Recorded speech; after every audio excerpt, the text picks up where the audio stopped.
दोस्तों आप देख रहे हैं पिस्टल भोजपुरी 2.0 और आप सभी से रिक्वेस्ट है, जितने भी मेरे भाई इस वीडियो को देख रहे हैं सभी लोगों से रिक्वेस्ट है कि ये वीडियो जितना भी लंबा हो, वैसे तो ये ज़्यादा लंबा नहीं होगा, वीडियो 2 से 3 मिनट का वीडियो होगा, तो आपसे रिक्वेस्ट है कि इस वीडियो को पूरा देखिएगा। और मैं बता रहा हूँ कि खेसारी लाल यादव जी से इतना लोग जल क्यों रहे हैं, और मुझे तो लग रहा है कि अब सभी इंडस्ट्री बस खेसारी लाल यादव जी को छोड़ करके भोजपुरी इंडस्ट्री में जितने कलाकार हैं ना, सभी लोग खेसारी लाल यादव जी से जल रहे हैं यार। यहाँ पर कुछ नए लोग भी सामने आए हैं जो मैं आपसे शेयर करूंगा इस वीडियो में, तो रिक्वेस्ट है कि इस वीडियो को पूरा देखते रहिए।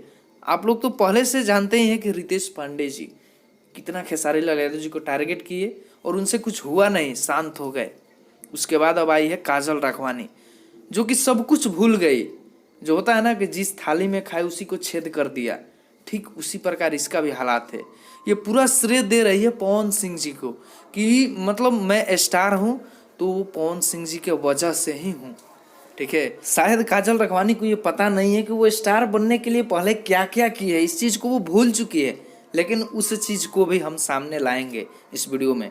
मैं आप लोगों से बता देना चाहता हूँ कि भोजपुरी इंडस्ट्री में आने से पहले, ठीक है, जो होता है ना कि 18 प्लस के लोग ही उस चीज़ को देख सकते हैं। अगर आपका एज 18 वर्ष से कम है तो उस वीडियो को नहीं देख सकते हैं। उस टाइप की वीडियो में भी काम की है काजल राघवानी सुपरस्टार बनने के लिए।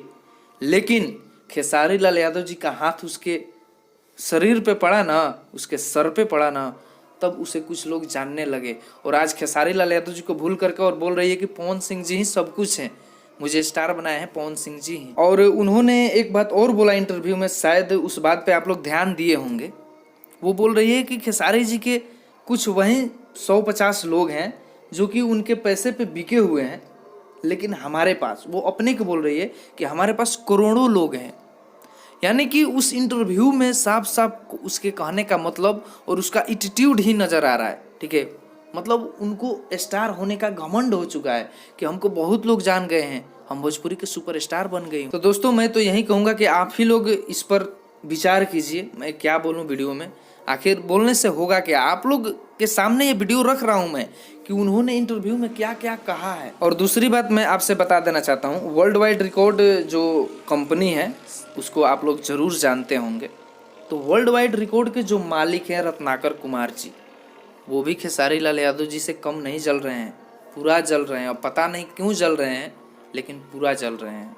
ठीक है, और वर्ल्ड वाइड सब कोई भी कंटेंट आएगा नहीं खेसारी लाल यादव जी का, इससे तो पूरा पूरा साफ है। और काजल राघवानी जी के साथ भी आखिरी फिल्म एक आ रही है लिट्टी चोखा, उसके बाद नहीं आएगा खेसारी लाल यादव और काजल राघवानी का फिल्म। ये खेसारी लाल यादव जी खुद बोले हैं स्टेज शो के दौरान।